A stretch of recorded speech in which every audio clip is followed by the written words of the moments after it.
Welcome to our podcast, Happy Household. We appreciate you listening in. Ben and I started this podcast to share some insights on what we have found successful and maybe what wasn't so successful. Our hope is that we can help each of you in some small way while getting to spend some quality time together. We feel the key to a successful relationship is trust and communication. Whether it be with friends, family, or significant others, open communication builds trust and creates a home that can become a happy household. What's up, Sweet Pea? Not much. What are you doing? I'm just sitting here staring at your beauty. Okay. Well, thanks, honey. You're very welcome. So, last episode, we talked about the top 10 of, what was it, frequently asked questions? No, topics to talk about during couples counseling. There you go. And we covered the bottom 4. Bottom 5. 6 through 10. Oh, yeah. 6, 7, Yeah, 8, right, 9, no, right. bottom 5. So today we're going to start on 5. And work our way to 1. So what was number 5? So, first of all, let's welcome everybody to our podcast this week. I'm glad you guys were. Yeah, we do. I do apologize. It's been one of those weeks that It's been a doozy of a week Oh, for us boy. here at the household. We just wanted to say thank you and a huge shout out to the people who are listening and supporting us. And let's get right into the topic. So number 5 is conflict resolution.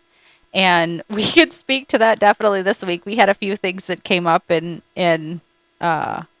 I wouldn't say it was necessarily a conflict, but it was definitely those like stressful moments. those stressful moments where, you really have to be able to communicate and lean on your partner. And little bit of backstory, we ended up in the ER with one of my daughters, and luckily she's okay. But we were in the hospital for like a good 8 hours because she had to be taken in by ambulance, and it took them a bit to figure out kind of what the next steps were going to be. I think it was more, they were just had her under supervision just to make sure nothing else was going goofy on us. Yep. And so you know how it goes when couples are really, really tired and, they tend to talk a little sharper than necessary or meaning to, and, that can cause a little bit of friction and conflict in the relationship. And we definitely were tested this week, I feel like, for different reasons. The other reason, the whole topic of engagement comes up quite often, and it's a sore point for me in a lot of ways.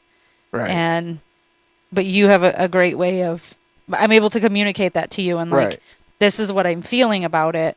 I need you to at least let me know we're going towards that direction and not just like, nope, it's off the table. Yeah. You reaffirm me really, really well. So, I like to be supportive, honey.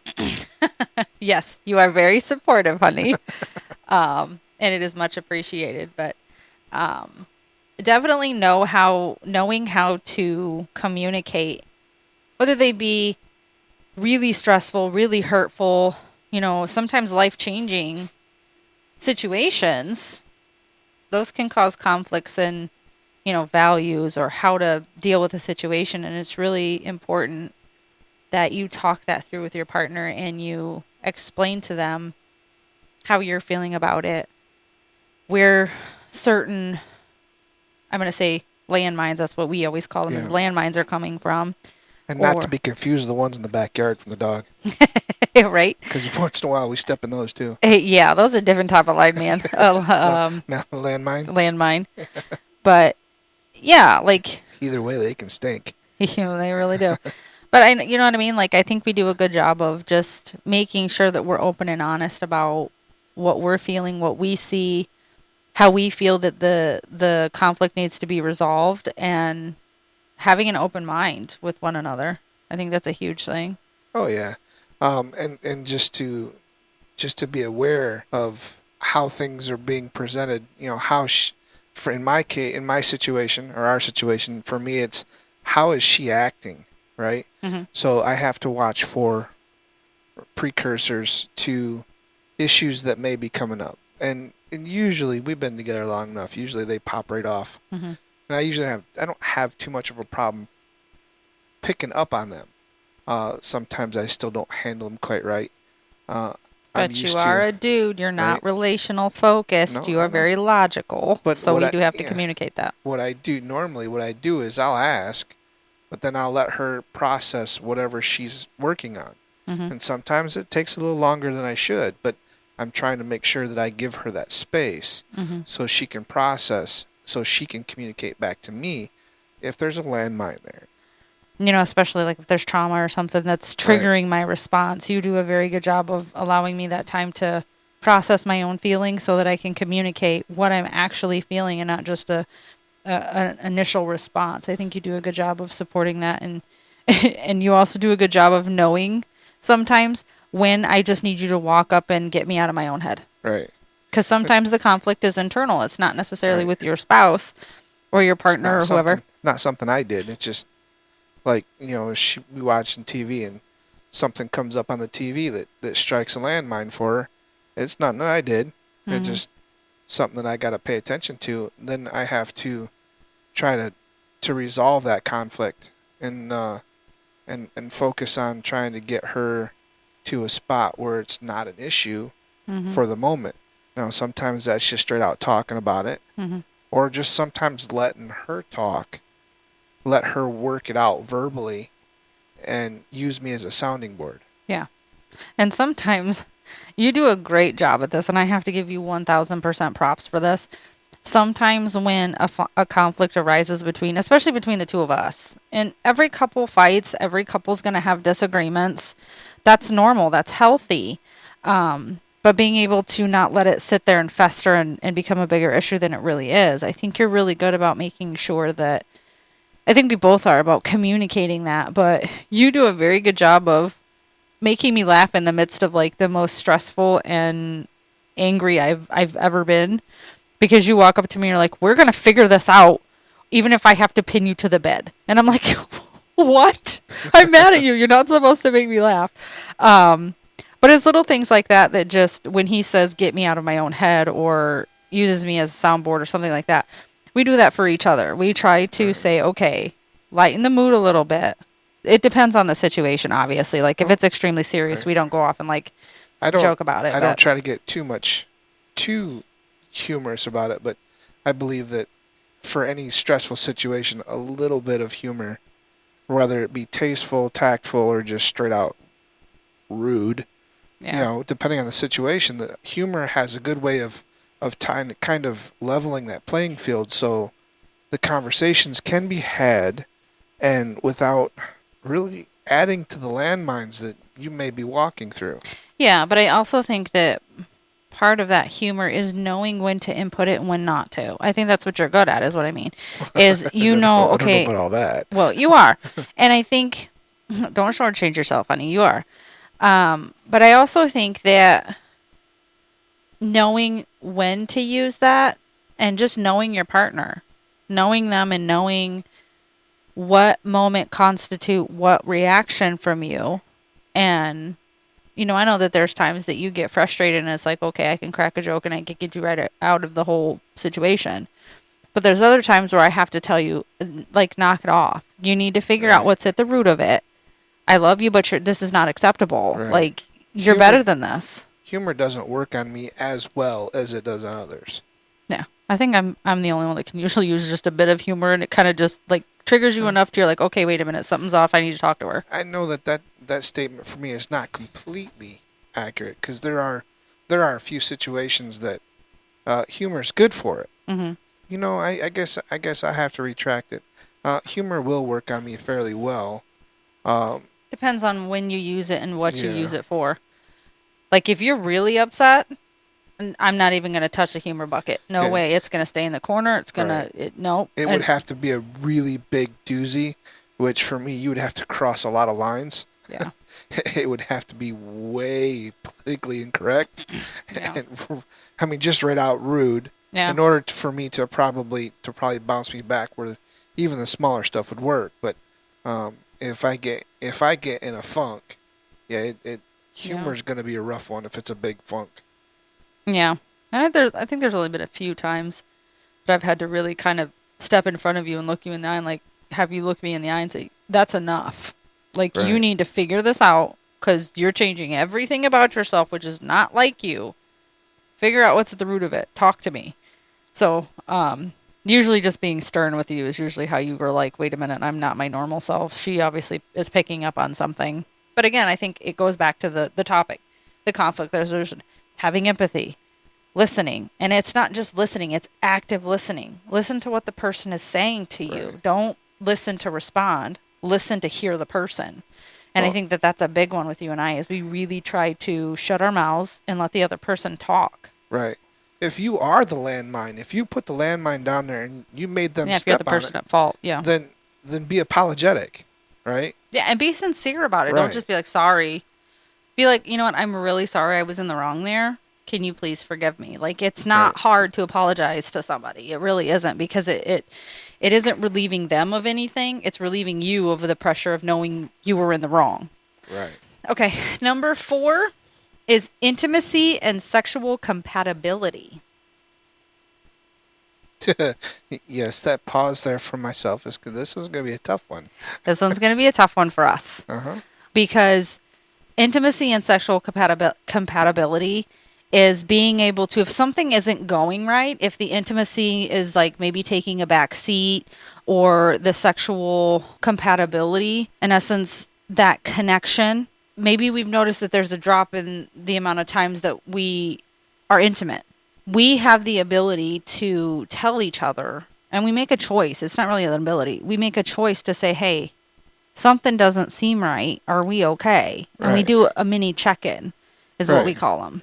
You know, and if it is one person or the other, you know, we explain to the other person, hey, look, it's nothing you're doing. You know, I'm stressed out at work, or And it all comes down to like talking about your boundaries and what you're comfortable with doing and having enough trust in that other person to to not be afraid and say the things that are really Yeah. personal.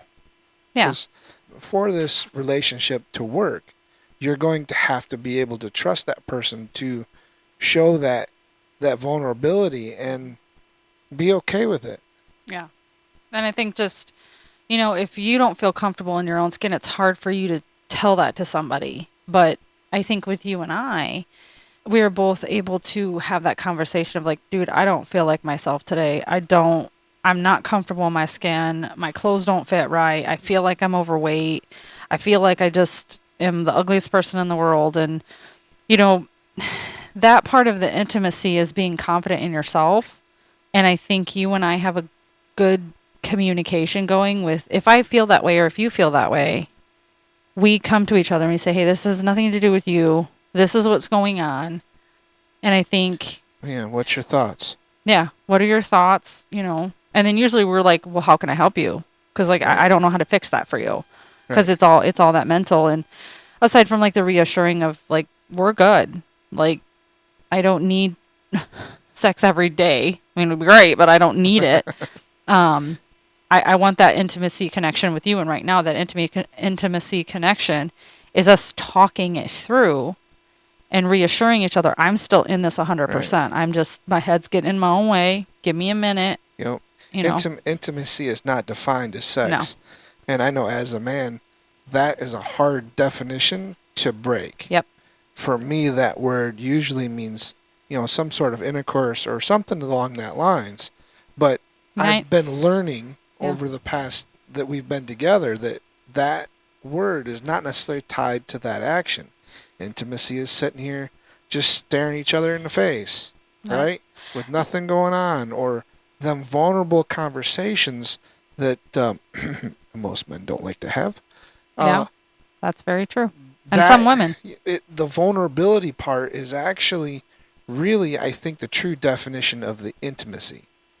If it's a vulnerable time for you, that's an intimate time for the both of you. Yeah. And, the thing that gets me is, I don't know what the statistics are or anything like that, but, I believe that 90% of intimacy is going on dates. spending the Yeah. time together, making memories. And the 10%, yeah, is sex. Some people make it more, some people make it less. For me, I want a connection. I want a physical connection with you too, but like I want an emotional connection. I want to build a life together. Right. And to me, that's sitting down at the table and playing the stupidest games known to man together and picking on each other. Though he cheats at Skippo, guys, don't let him tell you any differently. That's horse. Um, That is horse crap. You do. No, Even the it's- computer proves it. It's electronic, right?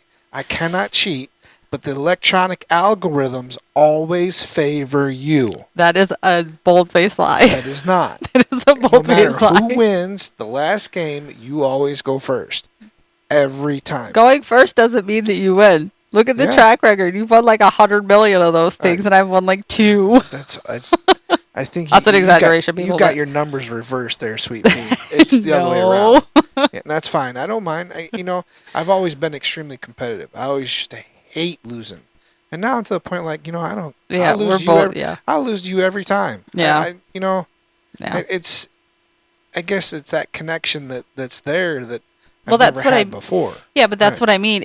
We get to joke about it because we both are very competitive people, but with each other, it's like I just want to have the fun. Half the fun to us is picking on each other. Like Yeah. it doesn't matter. Because she cheats He at cheats. games. No, don't even. You cheat and you know it. You do not. You keep backgammon. You You keep know it, changing brah. the rules on me. Yeah. I Yeah. did not the change the- silence proves it all. First, Okay? Enough no. said. Mic drop. No. Backgammon is the rules were right in front of you, sweetheart. You just started to like decide that you didn't want to follow the rules. Don't blame that on me. But anyway, Whatever. yes, back to the subject at hand. The intimacy for us, 90% of that is what you just heard. What is just that camaraderie of knowing that this is my person and we can pick on each other, knowing full well that neither one of us cheat at games. It's just the luck of the draw. Depending on what cards you get, depending on what dice you roll, depending on, the mind games. Okay, we'll take it there. But that's what I mean by intimacy. We really make sure that we make time to be able to have those just inside jokes between he and I. So I think, yeah, that would be probably one of the bigger ones is the intimacy and the sexual compatibility for sure. Yep.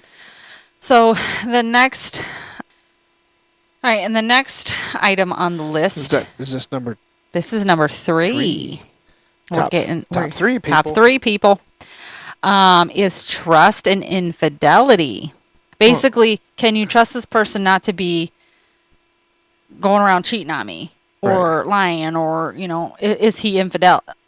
Infidel. That's a Infidel, sorry, a something different. Jeff Dunham joke just popped in my head with Achman the Dead Terrorist. I kill you. No, but trust and infidelity, basically, especially if there has been infidelity in the relationship or somebody has cheated or broke that trust. Especially before Yeah.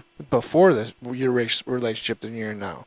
Well, yeah. 'Cause Or, it- yeah. or I think it's even harder if you remain in that relationship because you Well, always yeah. have that thought in the back of your head. I shouldn't say always, but most of the time you still have that thought in the back of your head, like, is it going to happen again? Huh. Now, both of us have had infidelity in our past relationships, not us doing it, but our partners doing it. And it does cause a lot of Red flags. Yep. pent up red flags, landmines, Yep. triggers, Yep. whatever word you want to insert here. We both have had, unfortunately, that experience of somebody breaking that trust to where it's not fixable. No. And hence the it's- divorces. Right, and it will stick. It will stick with you too. So no matter how pure the actions are of your other, it has a tendency. If you see something that you've seen before in the past, it's going to bring it up. You're going to remember, and you will probably act as if it's going to happen. But you have to be able to have that trust, and without causing any damage to the current relationship, right? Yeah. That trust will help you not create that damage, and eventually, it will fade, and the red flags will turn to yellow and then turn to white, and then turned to green. Yeah, non-existent. Yeah. Yep. And I think, to add on to that, I definitely think that with the trauma that, and I can only speak to the trauma that I've had in my life, so I've had to live through it. So yay for me. I think the big thing with that is having a partner who understands that my reaction isn't about you. Right. My reaction, unless you have proven to me that I need to have a reaction based on what you're doing, my reaction in those scenarios of he's home 10 minutes late, why is he home 10 minutes late? Was he talking to somebody? Because I've had to have those conversations in my head Right. because my ex-husband, unfortunately, was not faithful. Right. And left a lot of scars and a lot of mistrust. And even still to this day, I mistrust everybody. I don't trust them right off the bat.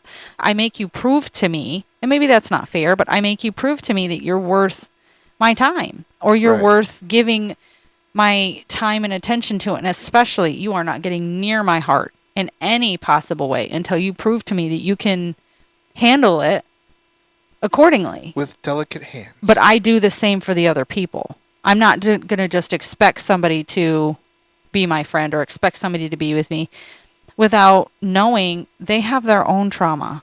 They have their Right. own life that they've lived and have stories to tell.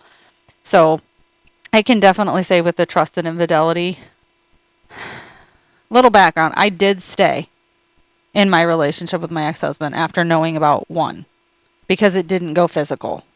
And it was extremely hard because I made an ultimatum. I said, I love you and I want to be with you.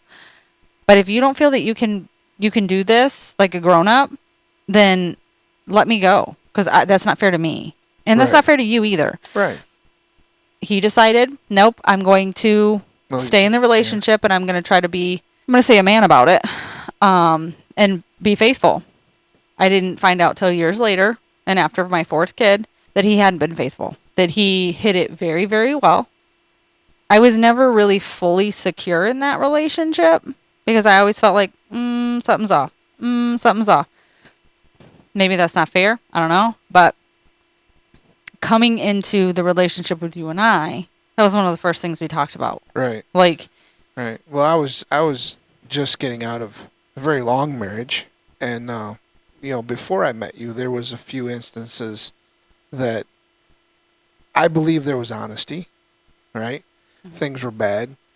She had told me the stuff that she was doing. She was upfront about it, and there was a couple times that, being innocent. There was an incident once that she was supposed to be somewhere kind of early in the morning. mm-hmm. And I got a phone call that said she never showed up. So I decided to go over there. I had to go out and get something anyway. So while I was out, I thought I would just swing by, make sure everything was all right. I didn't get all the way down. I didn't get close enough to the house to realize that the car that was in the driveway wasn't one of ours. Right? So, I'm at that point, that sliver, even though I have no idea whose vehicle it was, could have been a friend's, could have been not a friend's, could have been somebody who just happened to crash for the night, could have been completely innocent. It doesn't matter. That sliver was already stuck in a bad situation, and it was going to fester no matter what. And no, I don't think, even if I had asked, I don't believe it would have made any difference. Yeah. Yeah. I am an extremely loyal person. Mm-hmm. I am loyal to a fault, not only with you, Amy, but even with my friends. Yeah. My friends both will are. tell you. He's the most loyal man you'll meet. And I'm the most honest man with my friends and stuff like that. I am extremely honest. So, But that's where that trust comes right. in. Even if it had not been broken, in my mind, I couldn't shake it. Yeah. So it was going to do nothing more than fester, and it was going to deteriorate. I think maybe if we had gotten professional help, it may have been okay, but there's no way of telling. Mm-hmm. And to be honest with you, I think it worked out best. Mm-hmm. I am a far better person all the way around than I was then. And, I believe that things happened like that because I was not with my person Mm-hmm. at the time. Yeah. So no matter what I had thought or did, I don't think it would have went any different. Yeah, you can always. I mean, hindsight's always 20/20. I do think that. Shout out to my ex-husband if he's listening. We're good now, so everything is. He's grown up a lot. Right. But he's admitted to me, like, I did not treat you the way you deserve to be treated. Like, I made a mistake, and you know what? We've talked about it, and I said you did. Unfortunately, it cost you your wife, and now you have another wife, and you're happy, and I'm happy for you. We both have said we are better as friends. Yeah, the compatibility may have not just been there. But I think that also goes back to the trust, because I couldn't trust him. Right. I was always on his back about, where are you going? Where are you going? Who are you doing it with? Right. What's up? Why are you 5 minutes late? But he understood why, because it was his own doing. Mm-hmm. So I think he really got an inclination when I stopped asking, because he's like, oh, now I can get away with it. I knew what he was doing. There's no reason to ask anymore. I just didn't give a shit what he was doing anymore. I was preparing. Right. And then he built the trust back up, and then he shattered my whole world. Because he had hit it so well, I thought, okay, well, we're good. He's come out of it. He's grown up. Because, people are young and dumb, and they make mistakes, and, whatever. Everybody has the opportunity to change, no matter who Everybody they are. does. And I gave him that opportunity, which I don't generally do, because we were married. Ultimately, it bit me in the hiney. But what hurts me more than that is it bit my kids. Yeah. And that's the thing that trust that he broke there has been the hardest one to rebuild. And the thing that most people sometimes don't understand is that even though the relationship between the adults has to be solid, you are not the only one in this battle, right? If you think it's worth it, you have to do everything you can, because there are other people that are playing the same game, and they don't have the ability to fight for what they want. Yeah. Well, I think that leads us right into number 2, which is emotional intimacy. I think being vulnerable and talking about those intense topics and being vulnerable with your person, I think is a huge thing. Whether it be, we've talked about it before, whether it be, we kind of covered that one on the last. Yeah, whether it be with your significant other, whether it be with your kid, whether it be with your parent, it doesn't matter, your friend, whatever. You have to be able to have that emotional intimacy with that person. And when I speak of intimacy, I basically mean vulnerability. Right. You have to be vulnerable with this person and tell them, this did not sit well with me. We need to talk about it. Here's why. And hope there's the respect there that they will reciprocate that and understand that you put yourself in a vulnerable space, and that you are looking for them to deal with the situation delicately. Yeah. I think the big thing is I definitely agree with that. And I think the big thing is there's vulnerability. And I think sometimes, which rightfully so, okay, guys, rightfully so, you get hurt, your defenses go up, and you're like, well, screw you. I'm not giving you an inch. That is completely understandable. Right. Just be open about that and said, you proved to me that I couldn't trust you. You now have to rebuild that. I'm not saying you don't have the option to. I'm just saying I'm not going to give you that land that you just blew up free willy-nilly. You have to earn it back, because I am worth it. And every single person is worth working for, is worth taking that step for. And if whoever has told you you're not, let me tell you right now, you are. You are worth fighting for. You are worth talking to. You are worth being vulnerable for. And if somebody is not being that for you, move along. Yep. There's 2 things that I require in my relationships, whether it be intimate, best friends, brothers, whatever. There's 2 things. It's trust and respect. With those 2, obviously when you're talking about a marriage or a relationship, a girlfriend, boyfriend, stuff like that, then you have love and stuff. And actually, love would be the third part of that whole thing. And communication. But those are just the huge highlights. In order to stick all those together, their ideal points in the circle, but in order to Connect them all. you have to have the communication. Mm-hmm. Without that, the other points will not stick and your circle will fall flat. Right.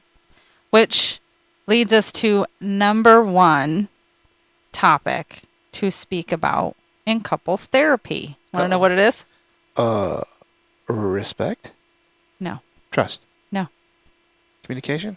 Communication patterns. Ah. Wow. So communication and the way we communicate is number 1 in talking in couples therapy. And a lot of that stems from, well, he isn't understanding me. He didn't hear what I said. She didn't hear what I said. She didn't understand what I was saying. She doesn't talk to me. He's on his phone all the time and we never communicate or we never connect. Communication process is the is the biggest topic. Right. I've told you this several times. I am not telepathic. Nope. I cannot read your mind. Nope. You have something, don't hint around the bush about it. I'm kind of an upfront kind of person. Right? Which has gotten me in trouble a couple times. There's like, well, it's not going to come out right. Say it. Blurt it out wrong. I'm not going to take that much offense to it, and because I know that you're trying to communicate something to me. So then we can kind of rattle around until we get the conversation or the question or the issue worded properly. But you need to get that out. Don't worry about hurting my feelings. I've been hurt before. My skin is thick. You let it roll. Yeah. But the key there is you're trying, you're communicating, you're keeping that line of connection open so that the other person can better understand you. Because like you said, we are not telepathic people. Nope. I can't read your mind if I've upset you. You can't read mine if you've upset me. You can't read my mind if I'm over the moon happy about something. You can just see the smile on my face, but you don't know the thoughts that are going through my head. Shoot, anybody can smile. Yeah.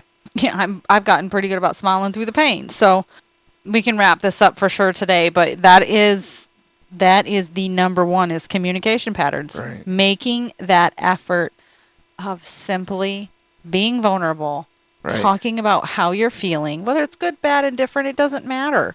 You are making that connection with your significant other, the person on the other form of that other part of that conversation, and you're not just shutting down. Right. You have to spread the glue to hold all the points together to make the circle. Yep. Without that, it's just going to fall flat, and it's not going to ever get to where you need to be. So, we can't say it enough. Communication is important, and you can have all the love in a home that you want, but without that communication, you can't build trust. You can't won't build have a that life. happy household. Just not going to be there. Yep. So I think and we all want happy households, right? Yeah. So I think that's pretty much going to wrap that up right where it's at. Yep. So we hope that you've enjoyed this time with us, and we hope that you've enjoyed this topic. We really, really hope that this has brought a little light to maybe something in your week that's been causing you issues or grief. You didn't know how to figure it out. So we hope that this topic... Maybe it lightens you about your partner, and maybe right. signs that they may need to talk and have a safe place to be vulnerable. Because I'm going to add one more thing before we close out today. The other side of that is allow grace in a safe place for your other person to talk. Yep. That's a big one. You have to respect them, for sure. So feel free to drop us a line on Facebook, YouTube. Also with comments, questions, or thoughts that you might want to share. Any things with the topics that you've heard today or previously before. If you have comments, please send them to us. We always would like to hear from you. And you can do that through email at happyhouseholdpodcast@gmail.com. Unfortunately, yes, I know it's a long email, but I think it's pretty simple to remember. Yeah, pretty simple to remember. Yeah, it goes along with your favorite podcast. Anyway. All right, y'all. Have a very wonderful day, evening, whatever time frame you are in. We hope that you have a very, very, very, very, very blessed week, and we will talk at you next week. Bye, y'all. Later.